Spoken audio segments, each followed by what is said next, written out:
दुनिया पढ़ती एवं काला खाओ दही भात काला खाओ दही भात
काला खाऊ दही भात वैकुंठी तो ऐशी नाही कवळ काही काल्याची एकमेका देऊ मुखी सुखी घालू हुंबरी वैकुंठी तो ऐशी नाही कवळ काही काल्याची तुका म्हणे वाळवंत बरवेली उत्तम वैकुंठी तो ऐशी नाही कवळ काही काल्याचे पांडुरंगा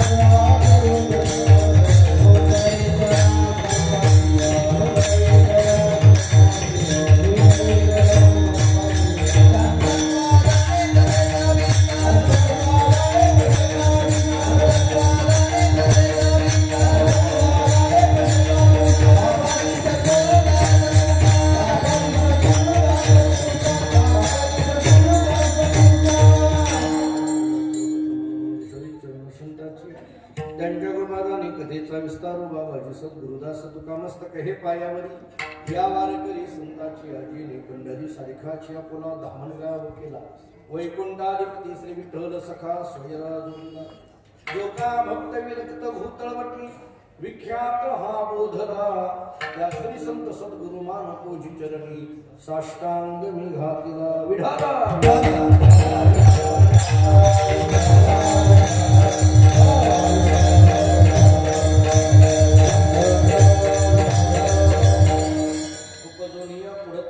काला खाऊ दही भात नाही कवळ काही काल्याची करिता म्हणजे निर्माणाकरिता प्राप्त असणारा अभंग महाभगवत भक्त जगद्गुरु श्री संत तुकाराम महाराज यांचा अत्यंत प्रसिद्ध काल्याच्या प्रकरणातील गोड असा चरणाचा अभंग आहे यावर आपण जगद्गुरु श्री संत तुकाराम महाराज काला म्हणजे काय या प्रश्नाचं उत्तर देतात एक काल्याचे प्रकार कोणकोणते आहेत या प्रश्नाचं उत्तर देतात दोन काला कुठं मिळत नाही या प्रश्नाचं उत्तर देतात तीन काला कसा खावा या प्रश्नाचं उत्तर देतात चार आणि मृत्यू लोकांमध्ये काला मिळण्याचं ठिकाण तरी काय आहे या प्रश्नाचं उत्तर देतात पाच विठाला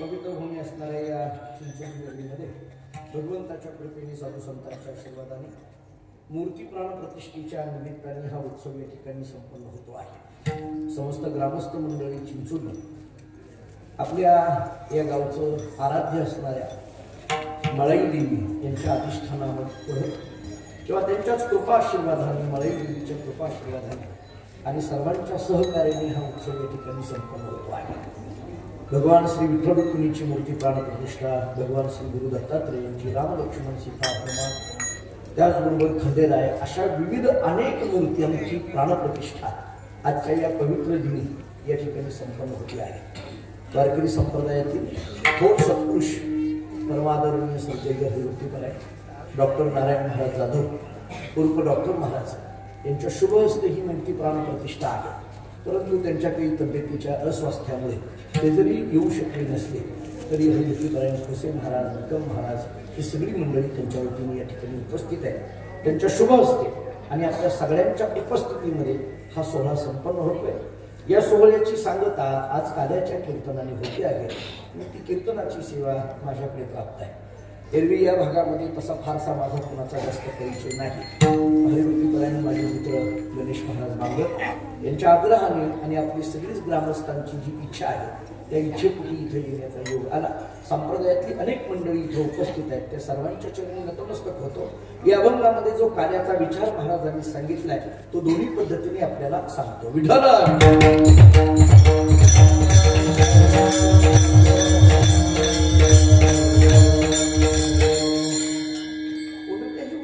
सांगता करताना कार्याच्या कीर्तनाने करावी असा आपल्याकडे संप्रदायामध्ये नियम आहे. मग तो 7 दिवसाचा सप्ताह असो, महिन्याचा असो, 15 दिवसाचा असो, 5 दिवसाचा असो, 3 दिवसाचा असो, जे काही असेल ते असेल, पण कार्याच्या कीर्तनाने सांगता करावी. थोडं आणखी पुढे बोलायचं झालं तर काला हा फक्त वारकरी संप्रदायामध्ये आहे, इतर कुठल्याच संप्रदायामध्ये नाही. आमचे वडील एक वाक्य सांगत असतात.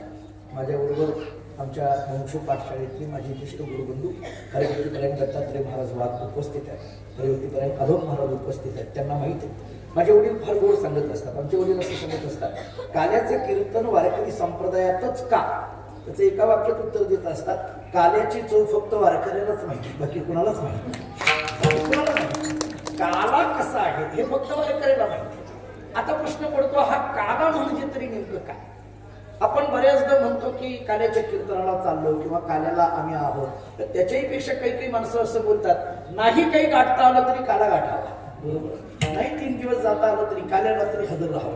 काल्याचं कीर्तन म्हणजे नेमकं काय? काला काला या शब्दाचा अर्थ काय? मी गमतीने 2 अर्थ सांगतो. म्हणजे मी जी काही अनेक आमच्या परंपरेतली काल्याची कीर्तन करत आलो, मी असं सांगत असतो, काल्याचं कीर्तन म्हणजे बहुतांशी जे उशिरा सुरू होतं त्याचं नाव काल्याचं कीर्तन.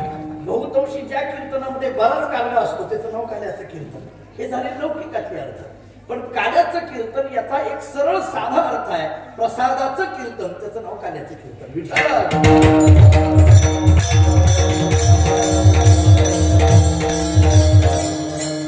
दोन पद्धतीने अर्थ सांगतो. वेदांत शास्त्राने काला या शब्दाचा अर्थ करताना असं सांगितलंय, 2 भिन्न वस्तू एका ठिकाणी एकत्रित येणं याला म्हणायचं काला. 2 भिन्न गोष्टी एकत्रित येणं याला म्हणायचं काला. मी आपल्याला काही उदाहरणं देतो. आपण सगळी जुनी जाणती मंडळी आहात. आमटी भाकरीचा काय असतो आपल्याकडे? याच्यात आमटी नावाचा पदार्थ वेगळा आहे आणि भाकरी नावाचा पदार्थ वेगळा आहे. हे 2 पदार्थ एकत्रित येणं याला काय म्हणायचं? काला. मी थोडं पुढं बोलतो.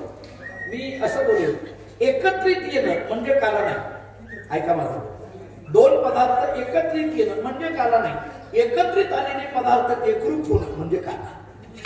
या शब्दाचा अर्थ थोडा पुढे घ्या. फक्त एकत्रित येण्याने काला होत नाही, एकत्रित आलेले एकरूप झाले पाहिजे. एक आमटी आणि भाकरी दोन्ही ताटात आलं आणि एकमेकांमध्ये मिसळलंच नाही, कसं काय काला? आमटी आणि भाकरी एकत्रित येऊन ती एकमेकांमध्ये मिसळावी लागेल, एकरूप व्हावं लागेल म्हणजे काला. जरा आणखी पुढे बोलतो, फक्त एकत्रित येऊन जमत नाही, एकरूप व्हावं लागतं. फक्त एकत्रित आले आणि एकरूप नाही झाले तर काय होतं हे महाराष्ट्राने 4 वर्षात बघितलं. मला जास्त विस्तार करायचा नाही, आपण मोठी जुनी जाणती मंडळी आहेत. त्यामुळे फक्त एकत्रित जमत नाही, एकरूप व्हावं लागेल, एकमेकात मिसळावं लागेल. महाराजांचे शब्द आहेत, आप आपणामध्ये मिळो असे शब्द आहेत. मिळो म्हणजे आमटीमध्ये भाकरी मिसळावी, भाकरीमध्ये आमटी मिसळावी आणि मग दोघं एकत्रित येऊन एकरूप झाल्यानंतर जी चव निर्माण होते ती काल्याची चव असते. मी थोडं आणखी पुढे बोलतो. एखाद्याला जर विचारलं आमटी कशी आहे, तो म्हणेल तिखट आहे. एखाद्याला विचारलं भाकरी कशी आहे, तो म्हणेल गोड आहे. पण एक काम करा, आमटी आणि भाकरी एकत्रित येऊन मिसळून टाका, म्हणजे त्याचा काला करा. आता विचारा या काल्याची चव कशी आहे, तर सांगणारा म्हणेल खाल्ल्याशिवाय कळत नाही.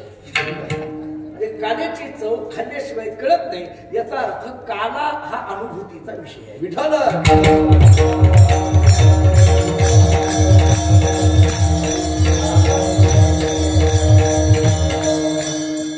काला या शब्दाचा अर्थ प्रसाद.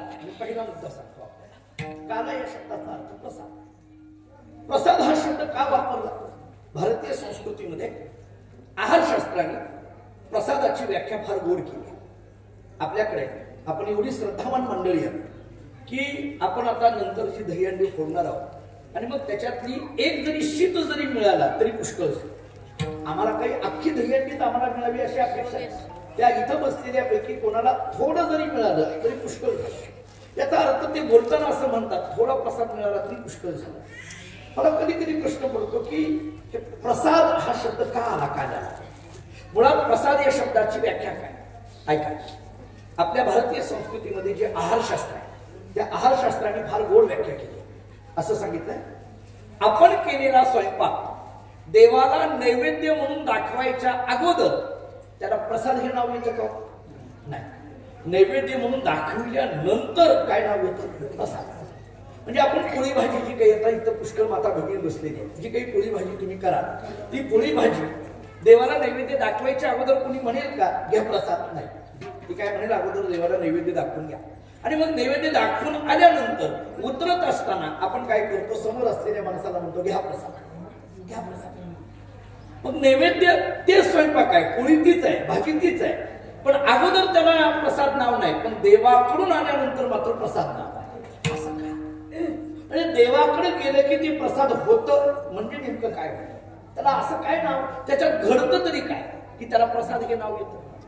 शास्त्राने आम्हाला असं उत्तर दिलंय, आपण केलेला स्वयंपाक हा कोणत्या ना कोणत्या तरी दोषाने युक्त असतो. मी काय काय त्याला 4 दोष सांगितले. एक भूमीचे दोष सांगितले, दुसरे पाण्याचे दोष सांगितले, तिसरे अन्नाचे दोष सांगितले. आणि हे तीनही दोष नसले तरी स्वयंपाक करत असताना आपल्या मनात निर्माण झालेले विकार तरी त्याच्यात मिसळले असतात, त्याचे तरी दोष सांगितले. पण भूमीचे दोष, आपण ज्या भूमीत स्वयंपाक करत असतो एखाद्या वेळेस त्या भूमीत दोष असण्याची शक्यता आहे. भूमीमध्ये दोष कसा असू शकेल याच्याकरता रामायण वाचा, म्हणजे कळेल. सुंदर आणि उपसुंदाची कथा प्रसिद्ध आहे, मला वेळ घ्यायची नाही ते सांगून. बरं, समजा कोणी म्हटलं नाही नाही आम्ही भूमी शुद्ध केली, तरी पाण्याचे दोष आहेतच. आपल्याकडे माणसाच्या मनामध्ये दोष जो लवकर प्रसरतो त्याचं कारण सांगितलं जातं पाणी. आणि म्हणून पाणी शुद्ध पाहिजे यालाच आपल्या शास्त्रीय भाषेमध्ये सोवळ्यातलं पाणी असं म्हटलं जातं. सोवळ याच्यात 2 प्रकार आहेत, एक अनुसूत सोवळ आहे आणि दुसरं पणसूट सोवळ आहे. अनुसूत सोवळ आणि पणसूट सोवळ कशाला म्हणायचं? जे पाणी देवपूजे करता घेतलं ते देवपूजे करिताच वापरलं याला अनुसूत सोवळ म्हणायचं. जे पाणी देवपूजे करता घेतलं पण अर्ध देवपूजे करता अर्ध स्वयंपाका करता याला पणसूट सोवळ म्हणायचं. सोवळ या शब्दाचा अर्थ आहे शुद्ध. त्यामुळे त्याच्यात तरी दोष असण्याची शक्यता आहे. कोणी म्हणेल नाही नाही आमचं पाणी सुद्धा सोवळ्यातलं आहे त्यामुळे त्याच्यात दोष नाही. ठीक आहे, शास्त्र म्हणतं की ज्या अन्नाचा तुम्ही स्वयंपाक बनविणार आहात त्याच्यात तरी काहीतरी दोष असण्याची शक्यता आहे. मग ते गहू असेल, ती ज्वारी असेल, ती डाळ असेल, ते तेल असेल, काहीतरी असेल. कोणी म्हणेल नाही नाही ते जे सगळं अन्न आहे ते आमच्या शेतातलं आहे, आमच्याच घरातलं आहे, त्यामुळे अत्यंत व्यवस्थित पद्धतीने त्याला कुठलाही विकार जडलेला नाहीये. ठीक आहे, शास्त्र सांगतं जरी भूमीचे दोष निघाले, पाण्याचे दोष निघाले, अन्नाचे दोष निघाले, तरी स्वयंपाक करताना मनात निर्माण झालेले विकार तरी त्याच्यात मिसळण्याची शक्यता आहे ना, तो तरी दोषच आहे ना. थोडक्यात आपण केलेला स्वयंपाक कोणत्या तरी दोषाने युक्त आहे. तो स्वयंपाक जेव्हा देवाच्या समोर ठेवला जातो भगवान त्याच्यातले दोष काढून घेतात आणि निर्दोष असलेलं जे अन्न असतं त्यालाच प्रसाद असं म्हटलं जातं. प्रसाद या शब्दाचा अर्थ निर्दोष. विठ्ठल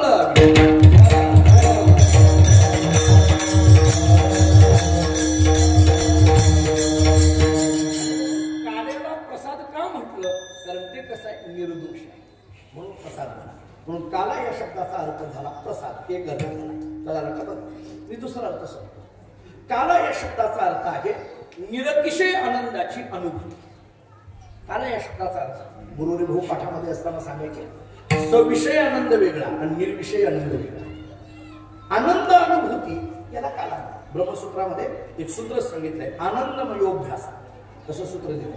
आणि याला महाराजांचे शब्द आहेत आनंदाचे डोही, आनंद तरंग, आनंदाचे अंग, आनंदाचे. म्हणजे आनंदाची अनुभूती येणं यालाच काला, यालाच प्रसाद. मी आपल्याला गमतीने एक वाक्य सांगून पुढे जातो. आनंद हा अनुभविण्याचा विषय आहे, तो चर्चेचा नाही. आनंद हा अनुभविण्याचा विषय, चर्चेचा नाही. मी आपल्यालाच प्रश्न विचारतो, आनंदाचा अनुभव असावा का आनंदाची चर्चा असावी? कपिल मुनींच्या जीवनात एक उदाहरण दिलं जातं. कपिल मुनी लहान होते, शेतामध्ये गेले 2 माणसं एका आंब्याच्या झाडाखाली बसलेली होती. ती चर्चा करत होती. आनंद कशावर आहे याची चर्चा करत होती. पहिला म्हणायचा कर्मात आहे, दुसरा म्हणायचा ज्ञानात आहे, पुन्हा पहिला म्हणायचा योगात आहे, जपात आहे, तपात आहे. कपिल मुनी त्या झाडाखाली होते. त्या आंब्याच्या झाडाने कपिल मुनींना विचारलं, का हो मुनी तुम्हाला एक आंबा देऊ का? आता लहान मुलगा नको कशाला म्हणेल, द्या. एक आंबा हातात आला, ते खायला लागले. त्या आंब्याच्या वृक्षाने विचारलं, कपिल तुम्ही आंबा खाताय, ही दोन माणसं माझ्या सावलीत बसून काय करतायत? कपिल मुनींनी उत्तर दिलं, ती दोघे चर्चा करतात. म्हटले कशावर चर्चा करतायत? आनंदावर चर्चा करतायत. आनंद कशात आहे याच्यावर चर्चा करतात. त्या आंब्याच्या वृक्षाने विचारलं, का हो कपिल ही दोन माणसं आनंदावर चर्चा करतायत आणि तुम्ही मात्र आंबा खाताय, तुम्ही का आनंदावर चर्चा करत नाही? कपिल मुनींनी फार गोड उत्तर दिलं. कपिल मुनींनी सांगितलं, मी आनंदात आहे म्हणून मला आनंदावर चर्चा करायची गरज नाही, ते आनंदात नाहीत म्हणून आनंदावर चर्चा करतात. त्या आंब्याच्या वृक्षाने विचारलं, का हो कपिल तुम्हाला जसा आंबा दिला तसा त्या दोघांना देऊ का? ते म्हटले नको. त्या आंब्याच्या झाडाने विचारलं, का हो कपिल का नको? ते म्हटले त्यांना आंबा दिला तर ते आंबा खाणार नाहीत पण आंब्यावर चर्चा करतील, सवयीचा भाग आहे. त्यामुळे आनंद हा चर्चेचा विषय नाही, अनुभूतीचा आहे. काला या शब्दाचा अर्थ आहे निर्विषय आनंदाची अनुभूती, त्याचं नाव काला. विठ्ठल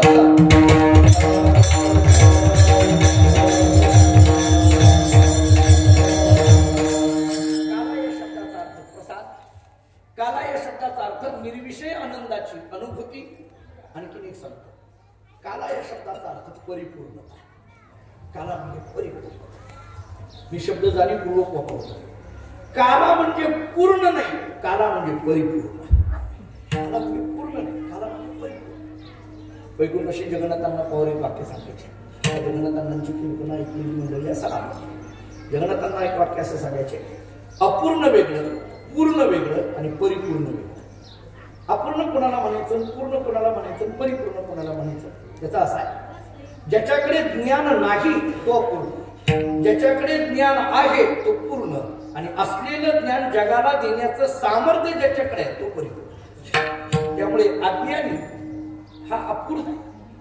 अपूर्ण हा शब्दाचा अर्थ करताना जीव करा. अपूर्ण कोण आहे? जीव आहे. पूर्ण कोण आहे? मुक्त आहे. आणि परिपूर्ण कोण आहे? संत. त्यामुळे परिपूर्ण या शब्दाचा अर्थ असलेलं देण्याचं सामर्थ्य. काला हा परिपूर्ण आहे का? कारण काला फक्त घ्यायचा नाही, असलेला काला द्यायचा आहे.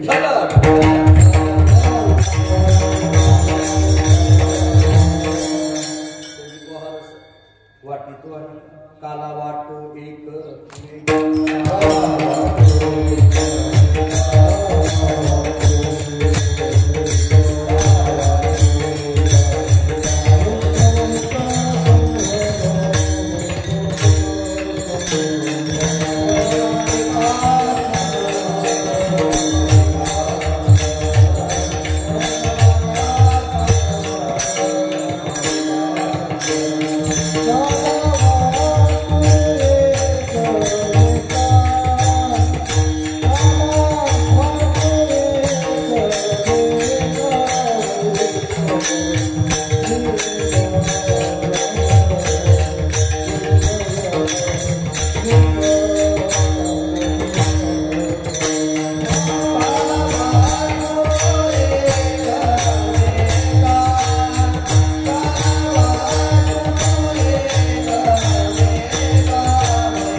परिपूर्ण आहे. म्हणजे काला या शब्दाचा एक अर्थ झाला प्रसाद, काला या शब्दाचा दुसरा अर्थ झाला आनंदानुभूती, काला या शब्दाचा तिसरा अर्थ झाला परिपूर्णता. थोडक्यात काला म्हणजे काय हे कळा. ठीक आहे, या काल्याचे 3 प्रकार सांगितले. आपल्या सगळ्यांच्या कानावर आहे तर नेहमीचे आहे, फक्त त्याची वाक्य एक एक सांगत पुढे जातो. पहिला काला सांगितला जीव ब्रह्मैक्याचा, दुसरा काला सांगितला हरिनामाचा, आणि तिसरा सांगितला दही भाताचा. आता जीव ब्रह्मैक्याचा काला म्हणजे काय, हरिनामाचा काला म्हणजे काय, आणि दही भाताचा काला म्हणजे काय, आपल्याला छोट्या छोट्या पद्धतीने समजून देता येईल. पहिला सांगितला जीव ब्रह्मैक्य काला. ज्ञानावरांची चिंतन असे, जीव परमात्मा दोन्ही बैसवणी ऐक्य असेल, जयाची हृदय मोहनी विराजती. ज्ञानोबा बोलतात जीव ब्रह्म ऐक्य होणं यालाच काला म्हणा. तुका म्हणे काला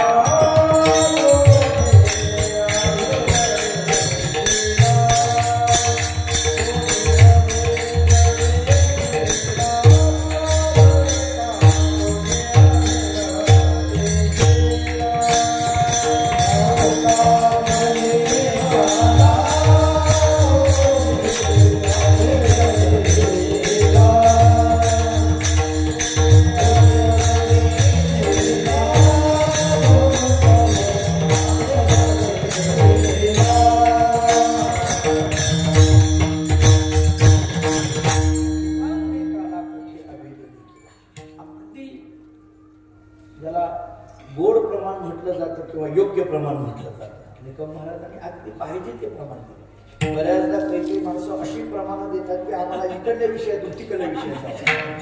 निकम महाराजांनी अगदी गोड. एक तर डॉक्टर बाबांकडे ते स्वतः आहेत आणि वैकुंठ गुरुवर्य बोधे बाबांच्या जवळ ते काही काळ राहिलेले आहेत आणि म्हणून बाबांची दोन्ही बाबांची कृपा त्यांच्यावर असल्यामुळे महाराज आम्ही तर तुम्हाला असं बघतो की तुमच्या येण्याने डॉक्टर बाबा आमच्याकडे येणं हीच आमची सवय. काही माणसं अशी संप्रदायाची आहेत की त्यांच्याबद्दलच्या आदर किंवा अंतःकरणाच्या भावना आहेत त्या आहेत. वारकरी संप्रदायामध्ये अशी काही मोजकी मंडळी आहेत अलीकडच्या काळामध्ये की ज्यांच्या चरणावर नतमस्तक व्हावं. त्याच्यातलं एक डॉक्टर बाबांचं व्यक्तिमत्व आहे. कारण मी अनेकदा माझे गुरुजी निवेदन बघूंना आणि डॉक्टर बाबांना आपण अनेकदा बघितलेलं आहे, एकत्रित बघितलेलं आहे. मोठा सोहळा आळंदीमध्ये झाला होता त्यात आपण बघितलेला आहे. असं मला मुद्दा असा म्हणायचा आहे, तुका म्हणे काला कोठे आढळले जीव ब्रह्म ऐक्य. तुका म्हणे कैची कीव कोठे जीव निराळा. महाराजांचे शब्द. जीव हा परमात्म्यापासून कुठे वेगळा आहे. त्या अध्यात्म रामायणामध्ये विषय काय झालं म्हणे, रामचंद्र प्रभू राजा झाले, राजसिंहासनावर बसले आणि प्रभू रामचंद्र राजा झाल्यानंतर हनुमंतराय कोपऱ्यात उभे होते. प्रभू रामचंद्रांनी राजसिंहासनावर बसून हनुमंतरायाकडे पाहिलं आणि हनुमंतरायाला विचारलं, का रे कोण आहेस तू? हनुमंताला विचारलं कोण आहेस तू? हनुमंतरायांनी मनातल्या मनात विचार केला, सीता शोध करताना यांच्याबरोबर मीच होतो, लंका दहन करताना मीच होतो, रावणाला मारताना मीच होतो, नवे नवे यांना खुर्चीवर बसविताना मीच होतो. आणि एकदा हे खुर्चीवर बसले की विचारतात कोण आहेस तू? बहुतेक खुर्चीवर बसल्याने मी एवढाच घेतलाय. खुर्चीवर बसले की विचारतात कोण आहेस तू? आता ते हनुमंतरायाने थोडा प्रतिप्रश्न केला. ते म्हटले, प्रभू तुम्ही मला विचारता? म्हटले हो. तुमचं विचारणं कोणत्या दृष्टीने मला सांगा. देहदृष्टीने विचारता, जीवदृष्टीने विचारता का आत्मदृष्टीने विचारता? याचं कारण असं आहे, देहदृष्ट्या तू दासोह, जीवदृष्ट्या तू दंशक आहे. देहदृष्टीने मी तुमचा दास आहे, जीवदृष्टीने मी तुमचा अंश आहे आणि आत्मदृष्टीने मी तुमच्या स्वरूपच आहे. तुका म्हणे काना कोठे आले देखील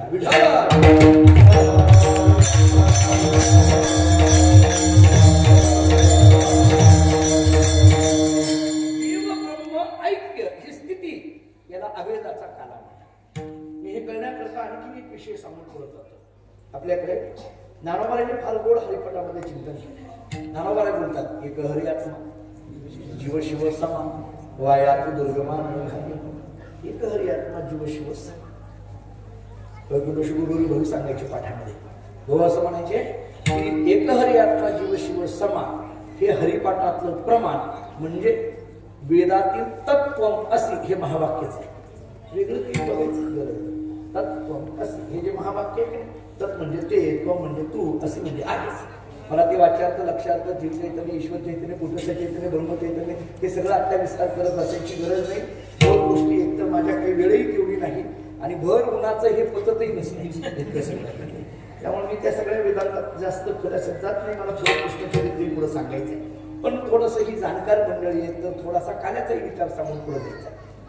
एकहरी आत्मा जीव शिव समा ही जी स्थिती आहे, जीव शिव समान. समा या शब्दाचा अर्थ समान. कोण समान? त्याच्या जवळचे दोन शब्द. माऊली म्हणायला लागले त्याच्या जवळचे दोन शब्द ऐका, जीव आणि शिव दोघंही समान. कुणीतरी आळंदीमध्ये ज्ञानोबारांना विचारलं, अहो माऊली असं कसं काय, जीव आणि शिव हे दोघं समान कसं काय? जर समान नसतील तर जीव आणि शिव असे दोन शब्द का आले? अरे बाबा, जीव आणि शिव दोघंही समान. अहो कसं समान? म्हटले त्याच्या जवळ एक शब्द ठेवलाय बघा, आत्मा. या आत्मत्वाने दोघंही समान. जीव म्हटलं तरी आत्माच आणि शिव म्हटलं तरी आत्माच. पंचदशिकार सांगतात, मायाभासेन जीवेशो करोति ती श्रुतत्वतः कल्पिता वेव जीवेशो ताभ्याम सर्व प्रकल्पितम. म्हणजे खरं पाहायला गेलं मूळ असलेलं जे ब्रह्मचैतन्य, त्या ब्रह्मचैतन्याला अविद्या नावाची उपाधी लागली की जीव म्हटलं जातं आणि माया नावाची उपाधी लागली की शिव म्हटलं जातं. कल्पना अविद्या तेने झाला जीव, माया उपाधी शिव बोलीचे. त्यामुळे आत्म जीव म्हटलं तरी आत्माच आणि शिव म्हटलं तरी आत्माच. आणि म्हणून आत्मा या एका शब्दाने जीव आणि शिव दोघंही समान. तो म्हटलं ठीक आहे. माऊलींनी त्याला विचारलं, कळालं का? तो म्हटलं हो कळालं. कळालं ना? हो कळालं. तरी माऊलींनी विचारलं काय कळालं सांग.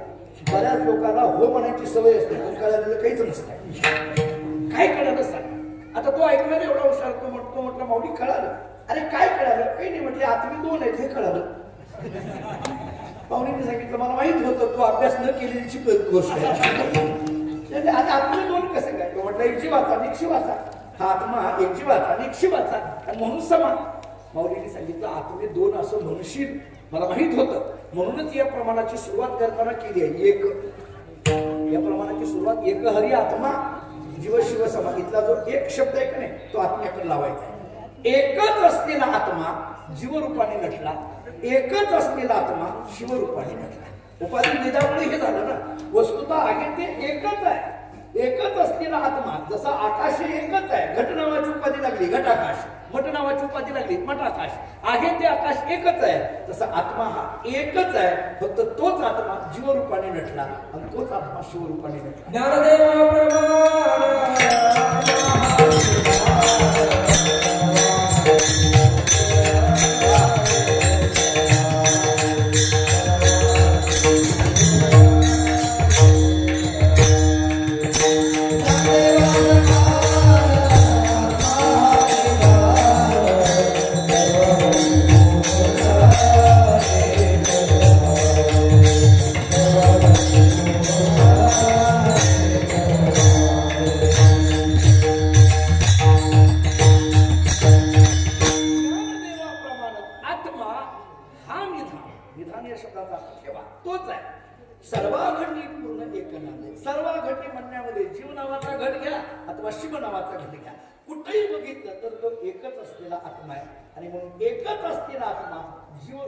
शिवरूपाने. तरी त्यांनी विचारलं तो म्हणाला भाऊ हे जरा डोक्यावरूनच चाललंय. तो म्हणाला जरा हा एकच असलेला आत्मा जीवरूपाने नटला आणि शिवरूपाने नटला म्हणता पण हा एकच असलेला आत्मा म्हणजे कोण? हा एकच असलेला आत्मा म्हणजे नेमकं कोण? माऊलीने सांगितलं मला माहित होतं म्हणून या एक आणि आत्म्याच्या मध्ये एक शब्द ठेवलाय काय हरी. एक आणि आत्म्याच्या मध्ये शब्द ठेवलाय हरी. तो जो श्रीहरी आहे ना आता विटेवर उभा राहिलेला तोच श्रीहरी आत्मा आहे. तोच जीवरूपाने नटलाय आणि तोच श्रीहरी शिवरूपाने नटलाय. कारण जीव तरी तोच आहे आणि शिव तरी तोच आहे. देवभक्त तू झालासी दोन्ही वाढावया सुख भक्ती हे जे गुरुरे भाऊ सांगायचे देवभक्त तू झालासी दोन्ही. हे तू या शब्दाचा अर्थ शुद्ध चैतन्य. तू या शब्दाचा अर्थ आत्मतत्व. तेच देवरूपाने नटलं आणि तेच भक्त रूपाने नटलं. त्यामुळे तो श्री हरीच आत्मा आहे, तोच जीव आहे आणि तोच शिव आहे. तू म्हणायला लागला माऊली हा श्री हरीच आत्मा आणि तो जीव शिव आहे हे आम्हाला कळण्याकरता काय करावं लागेल? माऊलीने सांगितलं हरिमुखे म्हणा. आता कुणी म्हणा कोणाच ठोक पण म्हणा एवढं रोज 5 वाजता चाललंय हरिमुखे म्हणा हरिमुखे म्हणा हरिमुखे म्हणा हरिमुखे म्हणा. यांनी काय होईल की तोच असलेला आत्मा जीवरूपाने शिवरूपाने आहे. सर्वाघटी पूर्ण एक नांदे या स्थितीपर्यंत जाता येईल आणि या स्थितीला जाणं याच नाव आहे जीव ब्रह्म ऐक्याचा काळ. विठ्ठल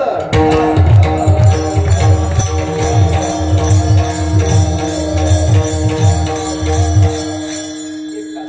आता दुसरा काल्याचा प्रकार सांगितला. हरिनाम काळ पोहिला साधनी मला सांगतात. दुसरा आहे तो भगवंताच्या नामस्मरणाचा आहे.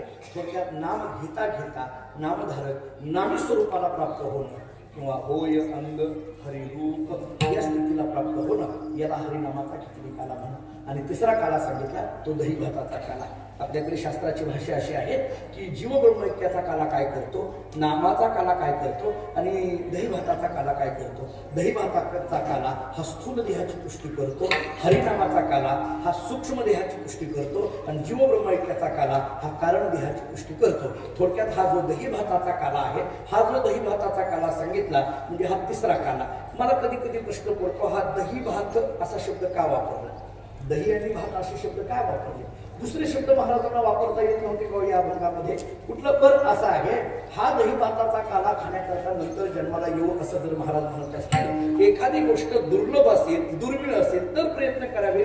जी गोष्ट सुलभ आहे त्याला प्रयत्न करायची काय गरज आहे. दही आणि भात हे दुर्लभ आहे का, हे दुर्मिळ आहे का? नाही ना, हे सुलभ आहे. कोणाच्याही घरात दही मिळतं, कोणाच्याही घरात भात मिळतो. मग जर कोणाच्याही घरात दही आणि भात असेल तर ते दही भात घेण्याकरता पुन्हा जन्माला येईल म्हणण्याची गरजच काय आहे याचा अर्थ इथं अपेक्षित असलेला दही शब्दाचा अर्थ वेगळा आणि इथं अपेक्षित असलेला भात शब्दाचा अर्थ वेगळा. मी वेदांतातले सगळे लक्षणीने काय अर्थ केले ते सांगत बसत नाही, पण एक ढोबळ मनाने अर्थ सांगून जातो. मला बाकीचे अर्थ सांगण्यात आपला वेळ घ्यायची नाही. दही म्हणण्यामध्ये काय, भात म्हणण्यामध्ये काय, याच्यापेक्षा एक जुनी कीर्तनकार जी फड परंपरेतली कीर्तनकार एक ढोबळ अर्थ सांगायचे. मी जे काही जुन्या काळात आमच्या वडिलांचे किंवा अन्य फडकरी मंडळींचं ऐकलं तर ते असं सांगायचे, दही आणि भात एकत्रित म्हणजे काय, तर दही कसं असतं, आंबट असतं.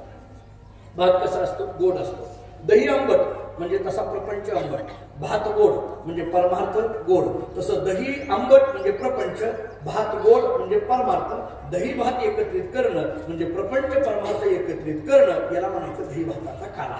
आता प्रश्न पडतो की दह्याच्या वाटीत भात टाकायचा का भातावर दही, एवढा प्रश्न पडतो. तुम्ही चिंचोलीकर म्हणाल त्यात काय असते, दोन्ही गेलं तरी पोटाचा विषय नाही. हे कळण्याकरता सप्ताह आहे, बाकी काही नाही. दह्याच्या वाटीत भात टाकायचा का भातावर दही घ्यायचं म्हणजे प्रपंचात राहून परमार्थ करायचा का परमार्थात राहून प्रपंच करायचा हे कळालं पाहिजे. महाराज सांगतात हे कळालं की मग काय आहे ते जीवनाचा आनंद मिळत असतो. प्रपंचात राहून परमार्थ करता आला पाहिजे. दुर्दैवाने आम्ही परमार्थाचाच प्रपंच केला आणि म्हणून महाराज म्हणतात प्रपंचामध्ये आम्ही जन्माला आलेलो असलो तरी आमची वृत्ती मात्र मन हे राम झाले, मन हे राम झाले या स्थितीमध्ये असल्यामुळे आणि हा निरतिशय आनंद देणारा दही भाताचा काला असल्यामुळे हा या कार्याची चव आम्हाला मिळालेली आहे आणि त्याच्यामुळे तीच चव पुन्हा पुन्हा चाखावी वाटत असल्यामुळे पुन्हा जन्माला येऊ अभंगाचं पहिलं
माझ्या मनात एक दोन तीन प्रश्न आहेत.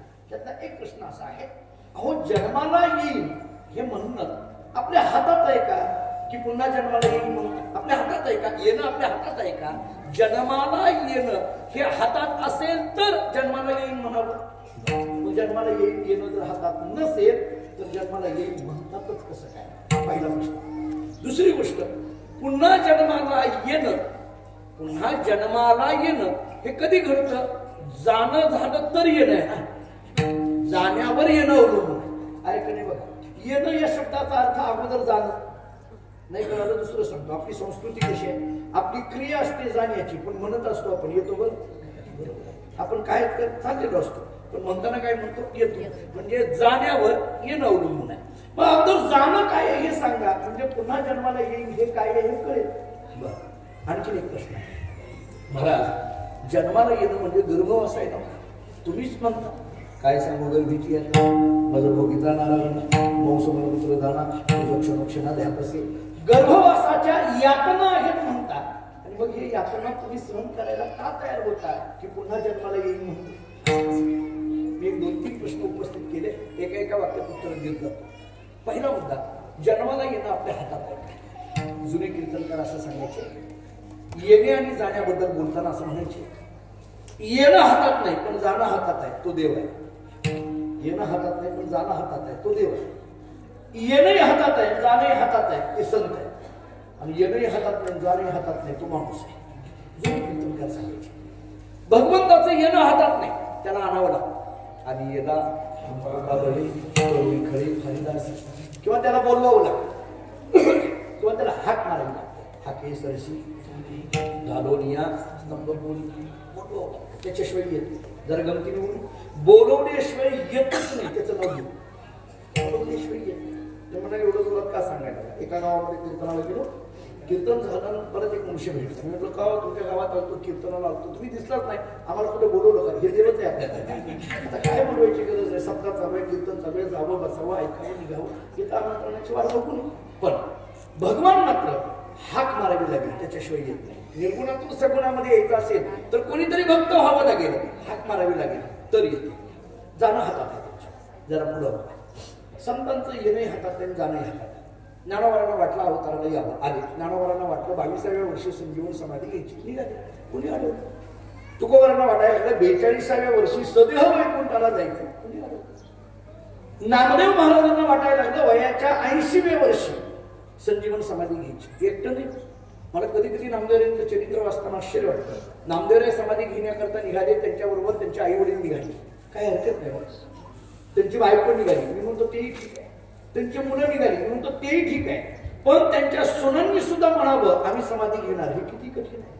नामदेवरायांच्या बरोबर नामदेवरायांच्या सुनांनी सुद्धा म्हणावं आम्हाला पण समाधी घ्यायची आहे, हे किती एकत्रित कुटुंब पद्धतीचा मोठा दाखला आहे असं म्हणायला हरकत नाही. खरं तर एकत्रित कुटुंब पद्धती हा शब्द जवळजवळ जरा हद्दपार झाला आहे. पूर्वीच्या काळामध्ये आई वडील पती पत्नी भाऊ बहीण सगळे एकत्रित राहणं म्हणजे एकत्रित कुटुंब पद्धती. मी तर आता अलीकडे या विचारावर आलोय, एकत्रित कुटुंब पद्धती म्हणजे काय? नवरा बायको दोघं जरी एकत्रित आहे बस झालं एकत्रित कुटुंब पद्धती. मी कोर्टात असल्यामुळे वकील असल्यामुळे मला माहित आहे किती विचित्र परिस्थिती कोर्टातली आता आहे. मला जरा थोडं पुढं बोलायचं आहे. मला सांगायचंय असं याच्याकरता की नामदेवरायांनी वयाच्या 80व्या वर्षी समाधी घ्यायची ठरवलं, निघाले. मी ज्या परंपरेत जन्माला आलो, मानकोशी बोधले महाराज हे नाव आपण ऐकून असाल किंवा नसाल, पण भक्ती विजयामध्ये भैपती महाराजांनी त्यांचे 2 अध्यायाचे चरित्र केलेले आहे. आमच्याकडे 25 अध्यायाचं मूळ महाराजांचं 25 अध्यायाचं चरित्र आहे. महाराजांची 125 अभंगाची गाथा सकल संत गाथामध्येही उपलब्ध आहे, बाहेरही उपलब्ध आहे. पांडुरंगाने बोध केला म्हणून बोधल्याला पडलं. आमचे पुरुष मानकोशी बोधले महाराज वयाच्या 80व्या वर्षी संजीवन समाधी घ्यायचं ठरवतात धामणगाव बार्शी तालुक्यामध्ये. आणि मग समाधी करता निघाल्यानंतर बाकीच्या सगळ्या लोकांना जमा केलं, पांडुरंगाला निरोप दिला. सगळे लोक आली, तयारी झाली. महाराजांना 3 मुलं होती, लक्ष्मीची यमाजी ठोची, तिघही पाया पडले. 3ही सुना पाया पडायला लागल्या. त्याच्यात एक भागीरथी नावाची सून होती आणि ती मानकोशी महाराजांच्या पाया पडताना ती रडायला लागली. मानकोशी महाराजांनी त्या भागीरथीला विचारलं, का ग तू का रडायला लागलीस, काय झालं? तिनं फार गोड उत्तर दिलं. त्या भागीरथीने सांगितलं, बाबा प्रपंच कसा करावा हेच आम्हाला नीट कळत नाही, तर प्रपंचात राहून परमार्थ कसा करावा हे कसं कळणार? आणि या प्रपंच आणि परमार्थाची जबाबदारी तुम्ही आमच्यावर सोडून निघाला, आम्हाला हे कसं जमणार आहे? मानकोजी महाराजांनी विचारलं, मग तुझी काय इच्छा आहे? भागीरथीने सांगितलं, माझी एकच इच्छा आहे, एखाद्या वेळेस माझ्या आयुष्यातली 10 वर्ष कमी व्हावी, पण तुम्ही मात्र 10 वर्ष आणखी थांबावं, एवढीच इच्छा आहे. मानकोजी महाराजांनी विचार केला, मी आतापर्यंत कुणालाच नाही म्हटलो नाही, तर मग हिला तरी कशाला जाताना नाही म्हणे. मानकोजी महाराजांनी सांगितलं, भागीरथी ऐका, भागीरथी मी तुझ्या करता म्हणून आणखीन 10 वर्ष थांबतो, माझं जाणं रद्द करतो. सगळ्या लोकांना सांगितलं माझं समाधी घ्यायचं रद्द झालंय. पांडुरंगाला सांगितलं, देवा माझं समाधी घ्यायचं रद्द झालंय, पुन्हा बोलवतो. देव म्हटलं सगळी कामं सोडून आलो. जाणं येणं हातात आहे हे संत. मला एवढं सांगायचं, मला जास्त वाढवायचं नाही मुद्दा. जाणं येणं हातात आहे ते संत आहे. येणंही हातात नाही, जाणंही हातात नाही, तो माणूस आहे. आणि म्हणून येणं आणि जाणं या दोन्ही गोष्टी हातात असल्यामुळे तुकोबाराय बोलतात, आम्ही पुन्हा जन्माला येऊ. तुकोजोनिया एक विचार. दुसरा विचार असा आहे, हे जे येणं आहे ते जाण्यावर अवलंबून आहे. जन्म घेण्याला की वासनेच्या संधी महाराज सांगतात आमचा शेवटच इतका चांगला आहे यासाठी केला शेवटचा दिवस.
शेवट म्हणजे आरंभ आहे.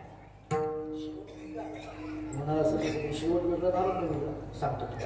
शेवट म्हणजे आरंभ. साधं उदाहरण मला सांगा, 8वीची परीक्षा देणं म्हणजे काय? 9वीची सुरुवात.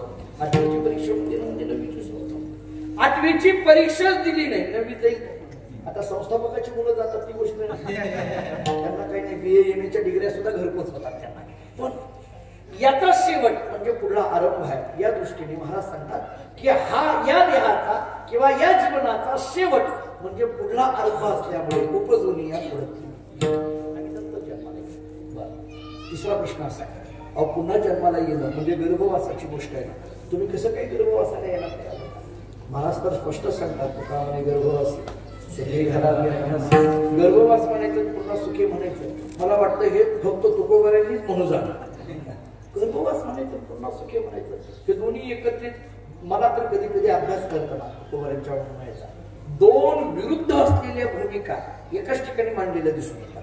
काही ठिकाणी बघा तुम्ही अशी तुका म्हणे गर्भवासी सुखे घालावे आम्हासी. गर्भवासी आणि सुखे हे कसं काही एकत्रित जमणं बरदावलं. तुका म्हणे नटधारी भोग भोगुनी ब्रह्मचारी. भोग आणि ब्रह्मचारी कसे एकत्रित शक्य? दोन विरुद्ध शब्द सुद्धा एकत्रित आणण्याची ताकद फक्त तुकोबऱ्यांनी. दोन विरोधी गोष्टीला एकत्रित आणायचं, समन्वय साधायचा. तुकोबऱ्यांसारखं व्यक्तिमत्व असं आहे की जे समन्वयवादी आहे. विठाला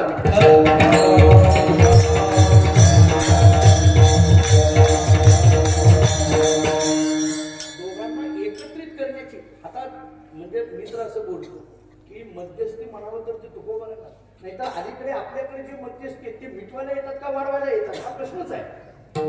आपल्याकडे मध्यस्थी बहुतांशी वाढवून ठेवतात. पण तुकोबऱ्यांनी विरुद्ध असणारे विचार एकत्रित आणले आणि तो विरुद्ध नाही तो विरोधाभास आहे हे सिद्ध करून टाकतात. मला सांगता सुखे घालावे कसं शक्य? जुने कीर्तनकार्य केला दाखला द्यायचे. मान्य जन्माला येणं जरी दुःखाचं असलं तरी आम्ही ते सहन करायला तयार आहोत. का? याचं कारण असं आहे, तुकोबराय बोलतात जर पुढं चांगलं सुख मिळत असेल तर आता थोडं दुःख सहन करायला काय हरकत आहे? पुढं चांगलं सुख मिळत असेल तर आता थोडं दुःख सहन करायला काय हरकत आहे? नाही कळालं तर उदाहरण देतो. काल्याच्या कीर्तनानंतर प्रसाद आहे नाही तर बोलवायचा आपण आपला माझा संपर्क नाही नसायचं. तुम्ही म्हणायचा सगळी लोक प्रसाद देऊन जा सरपंच सगळी बसलेली. तर आता जर महाप्रसाद असेल, काल्याच्या कीर्तनानंतर महाप्रसाद असेल तर तासभर कीर्तन ऐकायला काय हरकत आहे? पुढे जर महाप्रसाद मिळत असेल तर तासभर कीर्तन ऐकायला काय हरकत आहे? तसं जन्माला आल्यानंतर जर दही भाताचा काला मिळत असेल तर महाराज म्हणतात जन्माला येणं नावाचं दुःख आम्ही सुखाने सहन करायला. जुन्या काळातली माणसं उदाहरण असल्याची, एखादा मनुष्य रस्त्याने निघाला आणि शेतातून जात असताना तो शेतकरी गोफणीतून दगड मारत होता. गोफण असते त्याच्यामध्ये त्या वाटसोडला दगड लागल्याबरोबर तो दुःख झालं. आई म्हणून खाली बसला. दगड तरी केवढ्या म्हणून पाठीमागं वळून बघितलं, तो दगड नाही, सोन्याचा गोळा असतो. दुःख विक उठून उभारणार म्हणला युद्धी 4-5 असते, काय होत नाही म्हणा. दगड लागल्याचं दुःख आहे पण तो सोन्याचा गोळा आहे म्हटलं की सुख आहे. तसं जन्माला येण्याचं दुःख आहे पण दही भाताचा काला मिळत असेल तर सुख आहे. उपजोनी या पुढे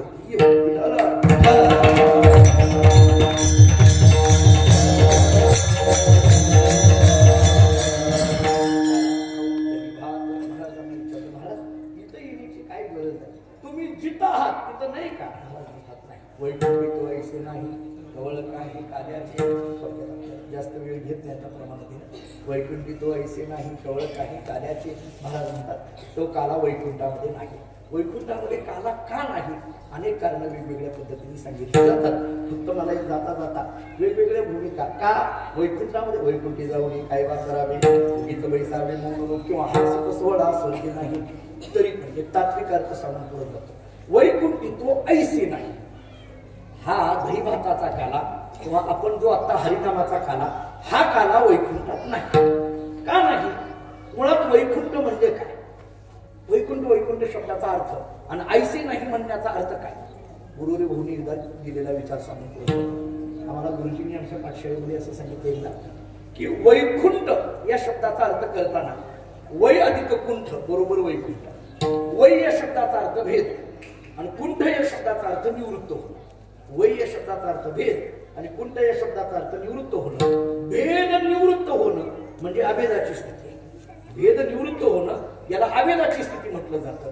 महाराज सांगतात वैकुंठित्व ऐसे नाही याचा अर्थ दही भाताचा काला अभेदात नाही. दही भाताचा काला खायचा असेल तर कल्पित भेदातच यावं लागतं. वैकुंठित्व ऐसे नाही.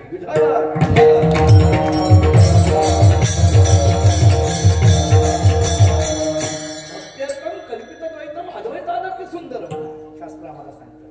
ज्ञान गिळवणी गावा गोविंदोगा महाराजांचे शब्द किंवा नको ब्रह्मज्ञान आत्मस्थिती भाव मी भक्त तुदेव ऐसे केले नको ब्रह्मज्ञान. आमचे गुरुजी सांगत असतात हे नको ब्रह्मज्ञान कुणी म्हणायचं तुकोबर आहे. आपण फक्त चाल लावायची. फार अभ्यास केला असेल तर कीर्तनाला आपण घ्यायचा. पण नको ब्रह्मज्ञान म्हणणं इतकं सोपं आहे का? मला कधी कधी पाठशाळेमध्ये असताना गुरुजी आमचे सांगायचे तुला ब्रह्मनीट म्हणता येईना नको ब्रह्मज्ञान म्हणायला. कसं जमणार शक्य आहे? त्यामुळे नको म्हणण्यामध्ये प्रसक्त प्रतिषेध आणि अप्रसक्त प्रतिषेध सांगितला जातो. प्राप्तीपूर्वक निषेध आणि अप्राप्तीपूर्वक निषेध. जाऊ द्या, मला मुद्दा एवढाच बोलायचा आहे. वैकुंठित्व ऐसे नाही कवळ काही कार्याचे. पण इथं असलेला काला कसा खायचा? एकमेका देऊ मुखी सुखी घालू हुंबरी. हा काला एकट्याने खायचा नाही, एकमेकाच्या मुखात द्यायचा. मला वाटतं हे तिसरं चरण म्हणजे संपूर्ण वारकरी संप्रदायाचं तत्वज्ञानच आहे. एकमेका देऊ मुखी. काला एकट्याने खायचा नाही, हा एकमेकाच्या मुखामध्ये द्यायचा. याचा अर्थ एकमेकाला घेऊन चालायचं. आता ही गमत वेगळी आहे. एकमेकाच्या मुखामध्ये काला द्यायचा. माणसं अशी गमतीची असतात, मिरची बघून महाराजाच्या तोंडात द्यायचा. हे जरा जवळची माणसं असतात. सुखी घालू होंबरी. होंबरी म्हणजे खेळ खेळत राहू म्हणते. महाराजांना विचारलं महाराज काला म्हणजे काय कळालं? काल्याचा प्रकार कळाला. काला कुठे मिळत नाही कळालं. काला कसा खावा कळाला. पण या मृत्यू लोकांमध्ये काला मिळण्याचं ठिकाण अभंगाचं शेवट.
सांगणं अपेक्षित आहे आणि काल्याच्या कीर्तनामध्ये अभंगही सोडवणं अपेक्षित आहे. जेवढं काही अभंगाचा विचार आपल्याला तात्विक पद्धतीने करता येणं शक्य आहे तेवढा केला.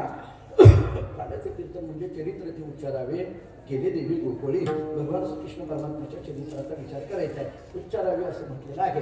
थोडकं का होईना चरित्र आपल्याला सांगावं लागेल. ऐकलेलं जरी असलं तरी तत्कथनम तत्चिंतनम अन्योन्यम तत्प्रबोधनम. म्हणजे माणसाने चरित्र इतकं ऐकलेलं असतं. बऱ्याचदा काही काही वेळेला ऐकणारी लोक म्हणतात की सांगायचं राहिले की इतकं ऐकलेलं असतं, म्हणजे इतकं सगळं माहीत असतं तरी सुद्धा पुन्हा पुन्हा ते ऐकलंच पाहिजे, त्याच्याशिवाय त्याची गोडी वाढत नाही.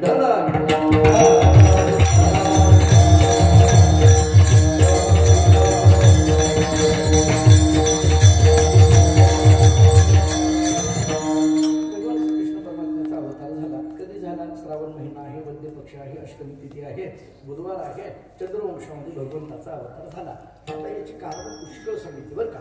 भगवान अवताराला का येतात, चंद्रवंशामध्येच का अवताराला येतात, त्याचं कारण राम अवतारात सांगितलं जातं. भगवान कृष्ण चंद्रवंशामध्ये अवताराला का येतात त्याचा दाखला राम अवतारात दिला जातो. कसा? भगवान जेव्हा राम नावाने अवताराला आले, तो अवतार कुठल्या वंशात झाला? सूर्य. राम नावाचा अवतार सूर्यवंशामध्ये आणि कृष्ण नावाचा अवतार चंद्रवंशामध्ये. आता ऐका, राम अवतार जेव्हा सूर्यवंशामध्ये झाला, बारीक ऐका, तेव्हा चंद्र नाराज झाला. राम जेव्हा अवताराला आले ना तेव्हा चंद्र नाराज झाला. रामाने विचारलं, काय रे बाबा चंद्र, काय झालं नाराज व्हायला? त्यातले काही नाही, तुम्ही अवतार कुठे घेतला? म्हणजे सूर्यवंशामध्ये. आता चर्चा कोणाची होणार? सूर्याची. गवगावा कोणाचा होणार? सूर्याचा. सगळे कौतुक कोणाचं करणार? सूर्याचं. आम्हाला कोण विचारते? चंद्र म्हणाले, आम्हाला कोण विचारते? खरं तर चंद्र हा सूर्याचा शेज आहे. चंद्र हा सूर्याचा शेज आहे आणि तो म्हणायला लागला, आम्हाला कोण विचारते? याचा अर्थ काय? आपल्या शेजाऱ्याच्या घरी चांगलं घडलं की त्याच्या जवळच्या शेजाऱ्याने नाराज व्हायचं, ही परंपरा तेव्हापासून चालत आहे. ही काही आत्ताच आहे अशा नाही. चंद्र नाराज झाला, मग रामप्रभूंनी सांगितलं, ठीक आहे, काही काळजी करू नको. आता जरी मी राम नावाचा अवतार सूर्यवंशामध्ये घेतलेला असतो, राहू द्या तुम्ही द्या, जर फोन राहिले परत तुमचं चालू द्या. विढाला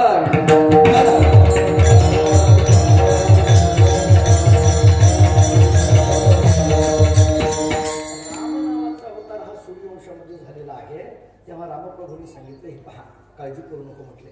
आता जरी मी राम नावाचा अवतार सूर्यवंशामध्ये घेतलेला असला तरी पुढचा कृष्ण नावाचा अवतार मी चंद्रवंशामध्ये घेतो. मग तर काही अडचण नाही ना, पुढं आहे ना. बऱ्याच लोकांना कधी कधी आम्हाला म्हणावं लागतं, यावेळेस फार घाई आहे, आता जरी मी तुमच्या घरी नाही आलो तरी पुढल्या वेळेस आम्ही नक्की येतो, असं म्हणून आम्हाला पळ काढायचा असतो. निघायचं असतंय, पण दिवशी निघायचं असतंय. तसं रामप्रभूंनी विचार केला, पुढच्या वेळेस नक्की येतो ना, पुढला अवतार मी तुझ्या वंशामध्ये घेतो. सगळ्या लोकांना वाटलं, काय रामप्रभूंनी उत्तर दिलं, वा समोर येत होते. झालं, सगळे शांत झाले, तरी चंद्र नाराज. आता मी काय का, रामप्रभूंनी चंद्राला सांगितलं, अरे बाबा पुढला अवतार मी कृष्ण नावाचा तुझ्या वंशात घेतो, तरी चंद्र नाराज. रामप्रभूंनी विचारलं, आता काय झालं तुला नाराज व्हायला? चंद्राने सांगितलं, प्रभू पुढलं काय खरं आहे? पुढलं काय खरं आहे? आताच कसा तरी वेळ लागलाय. मी महाराष्ट्राचं सांगत नाही आणि आपलं चरित्र सांगायला लागले. पुढलं काय खरंय म्हटले, पुढलं नका सांगू म्हटले. आता काहीतरी आमच्या पदरात टाका, पुढलं नका, आता काहीतरी पदरात टाका. आता रामप्रभूंनी विचार केला, याला काय द्यावं? प्रभू रामाने सांगितलं, ठीक आहे चंद्रा, एक काम कर, पुढला अवतार तर मी तुझ्या वंशात घेणारच आहे, पण आता जर तुला काही महत्व द्यायचं असेल तर एक काम करतो, आता माझं नाव फक्त राम आहे, पण त्या राम नावाच्या पुढे तुझं नाव जोडतो आणि रामचंद्र म्हणून घेतो. मग तर काही अडचण नाही ना म्हटले. झालं, चंद्राला वाटायला बरं झालं. आपल्याला शेवटी का होईना पण कुठंतरी पद मिळालं, शेवटी का होईना कुठंतरी आपल्याला मिळालं, आपल्यालाही जागा कुठंतरी झाली म्हटले.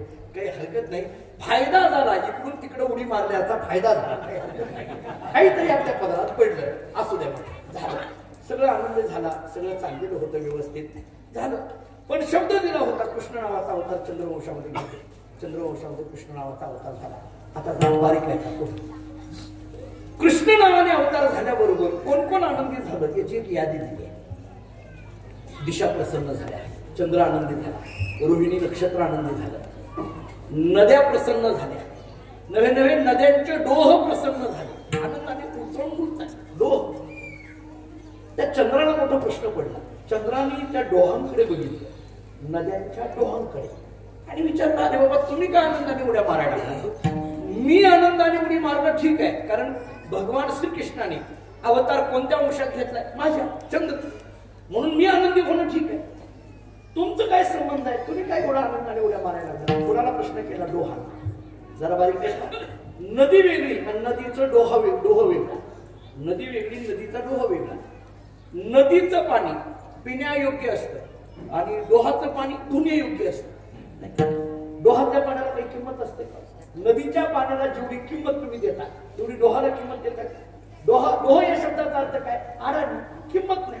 आपल्या गावातही अशी डोह बरेच असतात, गावागावाने असतात. आम्ही जरी एखाद्याला बोलायला लागलो तर गावातली शाणी सुरती माणसं म्हणत असतात, महाराज त्याच्या नादी लागू नका, ती आडाणी. आडाणी म्हणजे काय? किंमत नाही. डोह या शब्दाचा अर्थ किंमत नाही. नीट ऐका. आणि किंमत नसलेले असे डोह आनंदाने उड्या मारतात. चंद्राने विचारलं, काय तुम्हाला आनंद का झाला? आता ऐका. त्या डोहाने फार गोड उत्तर दिलं. त्या डोहाने सांगितलं, चंद्रा, भगवान श्रीकृष्ण परमात्मा अवताराला येणार आहेत म्हणून आम्ही आनंदाने उड्या मारतो. अरे पण का? त्या सगळ्या डोहाने सांगितलं, चंद्रा, मान्य कृष्णाचा स्पर्श जरी आम्हाला सगळ्यांना होणार नसला तरी आमच्यातल्याच कोणाला एकाला कृष्णाचा स्पर्श होणार आहे. आणि तो कोणाला? यमुनेच्या डोहाला. कालिया मर्दन करण्याच्या निमित्ताने स्पर्श होणार आहे. चंद्राने तरी विचारलं, मग यमुनेच्या डोहाला स्पर्श होणार आहे, तुम्ही सगळे का आनंदाने उड्या मारायला लागलाय? त्या एका डोहानं करणं ठीक आहे, तुम्ही काय? त्या सगळ्या डोहाने उत्तर दिलं, आम्हाला जरी कृष्णाचा स्पर्श नाही झाला तरी आमच्यातल्या कोणाला तरी होतोय ना, त्यामुळे दुसऱ्याच्या आनंदामध्ये आम्ही आनंद मानणार आहे. दुसऱ्याच्या आनंदामध्ये आनंद मानणार. मला कधी कधी आश्चर्य वाटतं, म्हणजे आडाणी आणि शहाणं कुणाला म्हणायचं याची मी केलेली व्याख्या सांगतो. दुसऱ्याच्या आनंदामध्ये जो आनंदी आहे तो अडाणी आणि दुसऱ्याच्या आनंदाने जो दुःखी आहे तो शहाणा. कळलं का? जाऊ दे, तुम्हाला लवकर नाही कळत. एखाद्याला जर विचारलं का खरंच त्यांची माडी काढायला लागली, घर आमक तमुक, महाराज माहित नाही तुम्हाला 2 नंबर सुरू केले, बघा ह्याला दुःख झालंच. डोह मात्र कसे आहे? दुसऱ्याच्या आनंदामध्ये आनंद. सगळे डोह म्हणायला लागले, यमुनेच्या डोहाला कृष्णाचा पाय लागणार आहे ना, आम्ही आनंदाने ते उचंबत आहे. झालं, भगवंताचा अवतार झाला. श्रावण महिन्यामध्ये वल्लभकृष्णामध्ये देव अवताराला आले. आल्याबरोबर घाबरलेली देवकी, सोडा सोडा मिठी, लपवा लपवा जणी कौसासी कळेल माझ्या बाळाची. आता हे वेदांताचे विषय पुष्कळ आहे की जगजेठी असं का म्हटलं, बाळाशी असं का म्हटलं, कित्येक विषय. सोडा सोडा मिठी, लपवा लपवा जगजेठी. जगजेठी म्हणायचं पुन्हा लपवा म्हणायचं, हे तरी कसं शक्य आहे? बरं, जगजेठी म्हणायचं पुन्हा म्हणायचं माझ्या बाळाशी मारेल, हे कसं शक्य आहे? जो जगजेठी असतो तो बाळ नसतो, जो बाळ असतो तो जगजेठी नसतो. वेदांतांनी एकच उत्तर दिले, वेदांत शास्त्राने एकच उत्तर दिलंय. बाळाशी म्हणताना ती देवकी कशी आहे आणि जगजेठी म्हणताना ती कशी आहे? बाळाशी म्हणताना मायेचं आवरण आहे, जगजेठी म्हणताना ती निरावरण आहे. विठ्ठल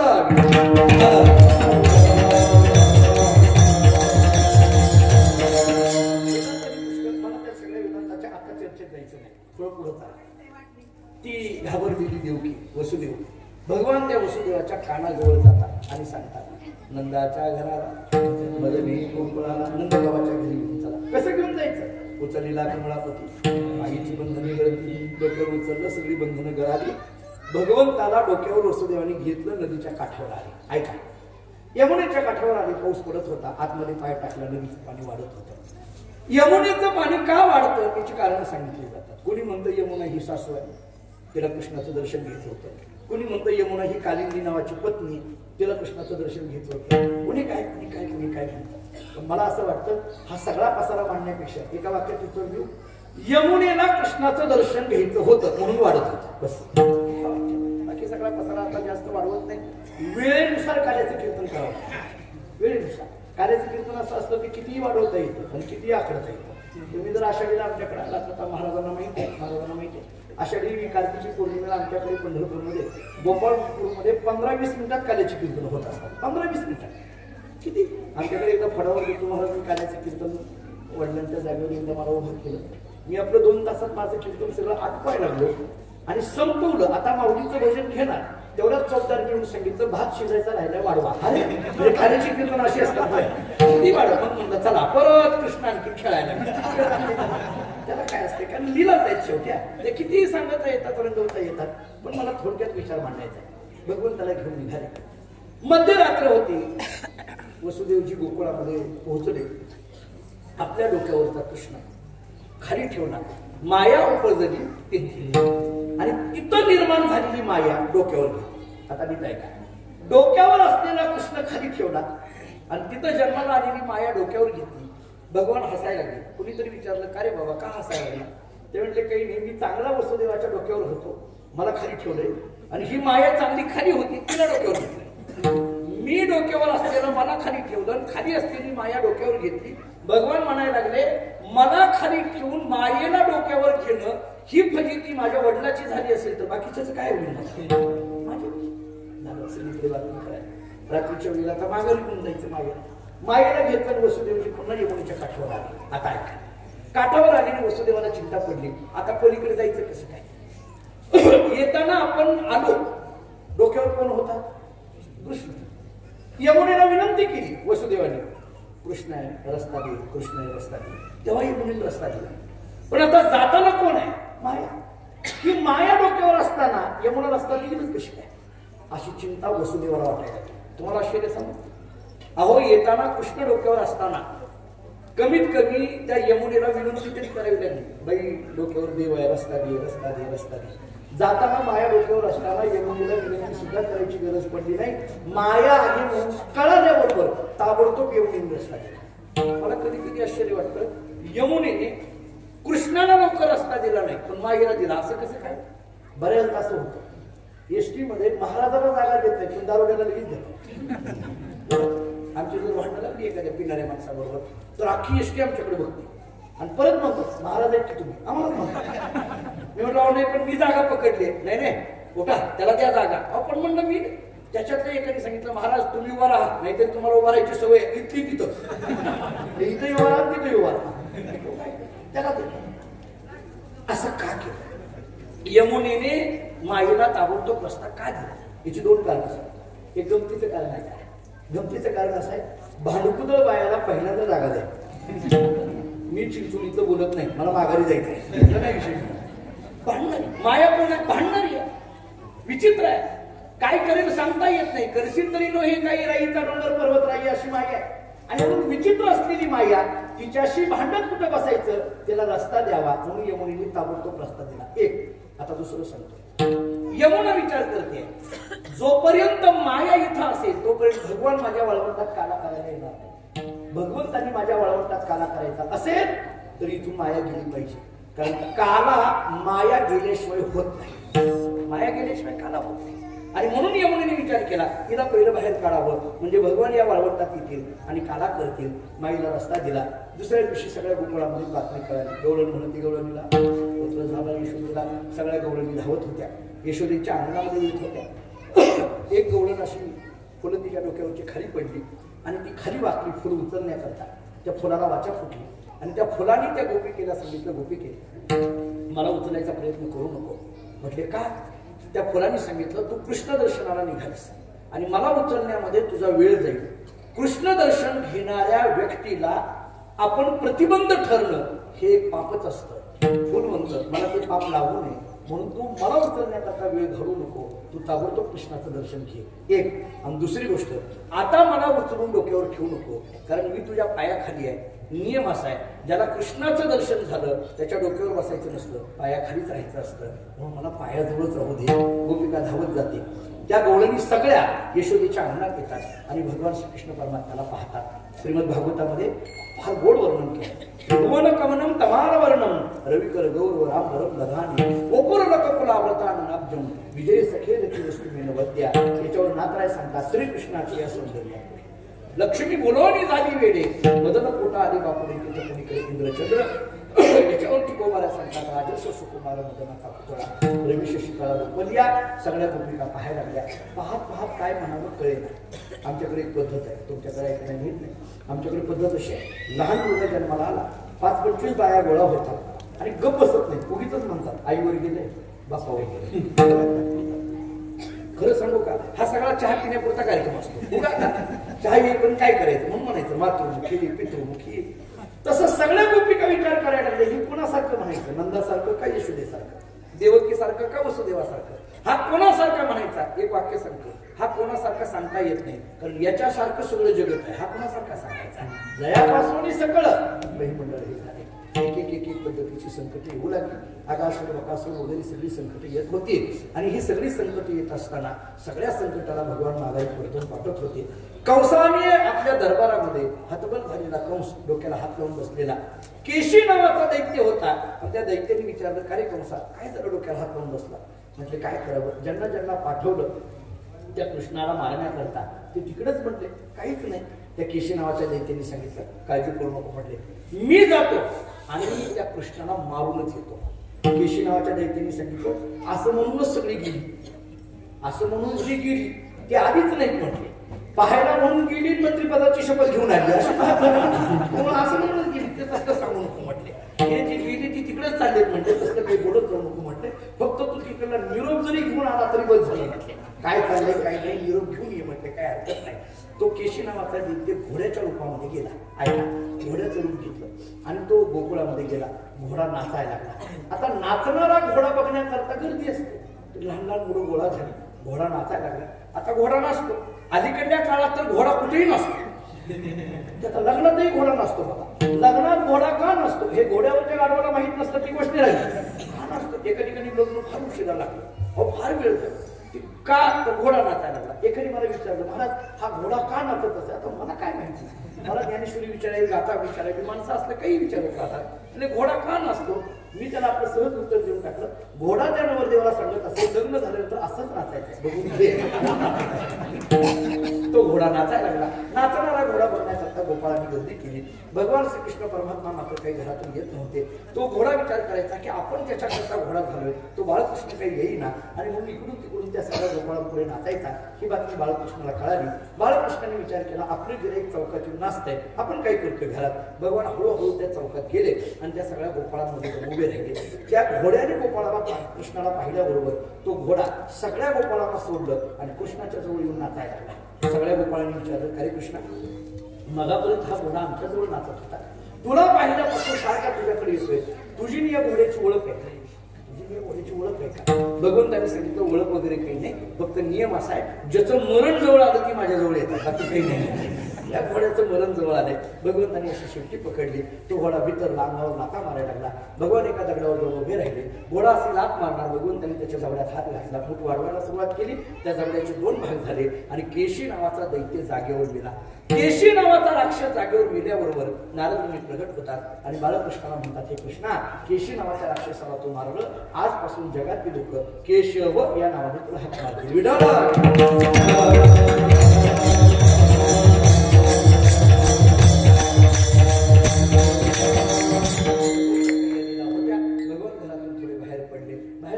मित्रांना गोळा केलं, केल्या सुदाम्या, वर्जा, वाकड्या, गोबड्या या सगळ्या मित्रांना घेऊन केलं काय? याल तरी या रे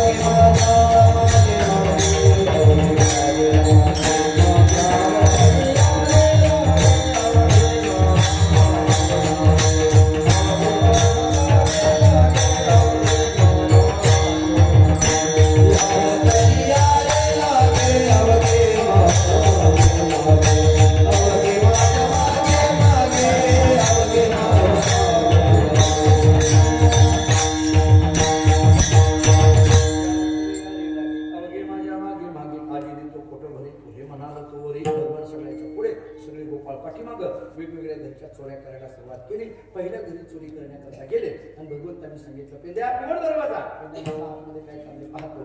पेंद्याने खोलीतून पाहिलं, ज्या घरी चोरी करायची ती दोन जागी हातात टाकली. पेंद्याने सांगितलं, कृष्णा, आजचा चोरी करायचा कार्यक्रम रद्द. म्हटले काय? जिच्या घरी चोरी करायची ती जागी आहे म्हटले. भगवान म्हटले, असं कसं काय? ती कशी काय जागी? म्हटले, बहुतेक तिला कळालं आपण चोरीला येणार आहे. भगवान म्हटले, तिला कसं काय कळालं? आपल्या ठरलेलं दुसऱ्याला कळालं कसं काय? आपल्या ठरलेलं कळालंच कसं काय? पेंड्या म्हटलं, आरडाओरड करू नको, काहीतरी घोटाळा झालाय. म्हटले काय? आपल्यातलंच कोणीतरी फुटलंय, जाऊ दे, नको जास्त हे, असा काहीतरी घोटाळा झालाय. म्हटले, मग आता काय करायचं? मग भगवान म्हटले काळजी करू नको पेंद्या, काय काळजी करू नको म्हटले, मी आहे मागं, उघड दरवाजा, हो पुढं मी आहे मागे. पेंद्या म्हटलं असं मागं मागं म्हणण्यानंच घोटाळा झाला, बाकी काही नाही म्हटले. तू पुढं म्हटले, तुझ्या मागं मी. भगवान सगळ्याच्या पुढं दरवाजा उघडला, एक पाय उघड्याच्या आत टाकला. टाकल्याबरोबर झोप जागी असलेल्या गवळणीला झोप लागली. सोमोहिका स्वजनमोहिका विमुखजनमोहिका पायाचं काम चालू झालं. ती गोवळण झोपी गेली. भगवान म्हटले चला आतल्या घरामध्ये शिंके लागली होती घातली. मग काय केलं, लगोर तयार केली. सगळ्यात खाली पेंड्या, त्याच्यावर सुदाम्या, वळत्या, पाकड्या, बोबड्या एकाच्या अंगावर येऊन बसले आणि भगवान सगळ्यांना पकडून वरती गेले. आणि त्या मडक्यातलं दही, दूध, तूप, लोणी खायला लागले. पेंड्या खालून पाहत होता. पेंड्या म्हटला आपल्या अंगावर बसून वर गेले आणि एकटंच खायला लागले. ती वर गेलेली एकटीच खातात, खाली काही यूज घेत नाही. आता येईल मग येईल, आता येईल मग येईल, खालून बघत होता. पेंड्या म्हटलं हे कृष्णा, आमच्या अंगावर बसून वरती गेला आणि एकटंच खायला लागला, काढू काय पाठिंबा खालून. हा तुम्ही एक काम करा, तोंड माझ्याकडे करा म्हटले. सगळी मिळून खाऊ पण सरकार बरोबर माझ्याकडे वाहती त्या धारा कोपऱ्यातून धारा व्हायला लागल्या. भगवंतांनी सगळ्याला आपल्या बाजूला घेतलं आणि दही, दूध, तूप, लोणी आनंदाने खाणं सुरू होतं. सगळा आनंद चाललेला होता. भगवंतांनी विचार केला इतका आनंदात ठेवून जमायचं नाही. मग भगवान तिथं बसलेली होते वर. तिथं बसून झोपलेल्या गवळणीला उठवलं. किती गमत आहे वेळची, झोपवलं गेली तर उठवलं गेली. तिथं बसून उठवलं, ती गवळण जागी झाली आणि तिने विचार केला आतल्या घरात काहीतरी खडबड चाललेली आहे. हातात काठी घेतली. कृष्णा चोरी करतोस काय, हा मंत्राबरोबर पेंद्या म्हटला कोणती काठी आपल्याला बसव खाली आपणच सरकायचं बाबा. आता पेंद्या सरकल्यावर वरची लोक राहते का, कोणी खिडकीतनं कोणी दरवाज्यात उड्या मारायला लागले, जे ते पळायला लागले. भगवान एकटे वर अडकलेले होते. भगवान म्हटले अरे थांबा थांबा थांबा. सगळे म्हटले तसाच बस. भगवान म्हटले काय गंमत आहे, सगळ्यांनी मिळून खाल्लं आणि अडकाव मात्र एखादाच लागलं. काय हरकत नाही, एकटंच अडकलेलं होतं. ती गवळण आत आली. गवळणीने पाहिलं हातात तोंडाला दही लागलेला आहे. कृष्णा चोरी करताना आता मी तुला बघितलंय, हातात तोंडाला दही लागलंय, उतर खाली. भगवान म्हटले उतर नाही, उतरव. मला कुठं उतरायला येते. तिनं असं खांद्यावर घेतलं आणि ती गवळण म्हणायला लागली का रे कृष्णा, आमचंच खातो आमच्याच खांद्यावर बसतो असं कसं काय. भगवान म्हटले आपलं तसंच आहे, ज्यांनी माळ घातली त्याच वाटलं, बाकीचं बघा तुम्ही किती वार करायला. आता ही वारकरी मंडळी आम्ही सगळीच विचारता, किती संकट महाराज, किती अडचणी. एक वारी करायची म्हटलं तरी अनेक अडचणी येतात. बाकीच्याचं बरं चाललंय, आमचं असं काय. मी 501 असताना विचारतो, तुम्ही होता तेव्हा महाराज, मी बहुना एकदा विचारत होतो की वारकऱ्याच्या जीवनात एवढी संकट का. त्यांनी एकच उत्तर दिलं आमच्या गुरुजी एका वाक्यात. ते असं म्हटले होते जो अभ्यास करतो त्याचीच परीक्षा असते, बाकीच्याची परीक्षा नसते. जो अभ्यास करतो त्याची परीक्षा, बाकीची परीक्षा. जो भगवंताला म्हणतो मी तुझा आहे, भगवान त्याचीच परीक्षा घेतो. कारण जन्म मरणाच्या परीक्षेमध्ये त्याला पास करायचं असतं, बाकी त्याला तसं दाखवायचं असतं ना. त्यामुळे जन्म मरणाच्या पलीकडे पोहोचायचं असेल तर त्याच्याकरता परीक्षाच द्यावी लागेल, अभ्यासच करावा लागेल. या दृष्टीने त्या गवळणीने खांद्यावर घेतलेलं, खाली उतरवलं, तक्रारी सुरू केल्या यशोदेकडे.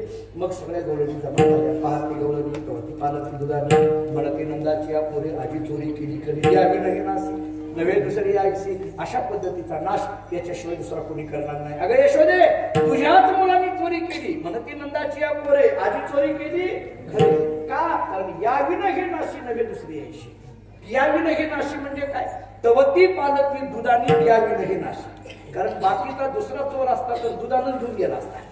यानं तसं नाही केलं, दुधाण्याचं दही दूध चोरलं आणि दुधानं पालतं घातलं. मग अशा पद्धतीची चोरी याच्याशिवाय दुसरा कोणी नाही. आता ते दुधानं म्हणजे कोण, त्याच्यातलं चोरलं म्हणजे काय, ते कर्माचं दुधानं कोणतं, ज्ञानाचं दुधानं कोणतं, भक्तीचं दुधानं कोणतं, ते कर्मातली चोरी काय, ज्ञानातली चोरी काय, भक्तीतली चोरी काय. वेदांतांनी पुष्कळ विचार त्याच्यावर मांडलेला आहे. त्या सगळ्या गवळणी तक्रारी करायल्यानंतर यशोदीने सांगितलं आता मग एक काम करा, गाई गोपाळ यमुनीच्या तटी ब्रह्मविद्येचा पुतळा गाई राखी तो गोळा श्रुतीने नैवेद्य वेदासंका दिखाते छिंदे छिंदे विष्णुवादी गाई घेऊन भगवान निघाले. वेगवेगळे खेळ खेळायला लागले. खांदी भार ओठी भूक काय खेळायचे सुख. मग एक काम करा चला वळू गाई बैसू जेवू एक ठाई बहु के दिवण म्हणून मायेची झाला शेण. सगळ्या शुगऱ्या अंड्या एकत्रित केल्या आणि तो काना केल्यानंतर तो पाहण्याकरिता आजीव सामरावती काला पहावया येते. देव विसरती देह बाबा कोला किंवा उच्चष्टा कारणी देवजळी झाली मासे. जो काला यमुनेच्या वाळवंटात झाला तोच काला चंद्रभागेच्या वाळवंटात झाला आणि तोच काला आपल्या चिंचोलीमध्ये होतोय. काय म्हणे वाळवंट बरवेली उत्तर ज्ञानेश्वर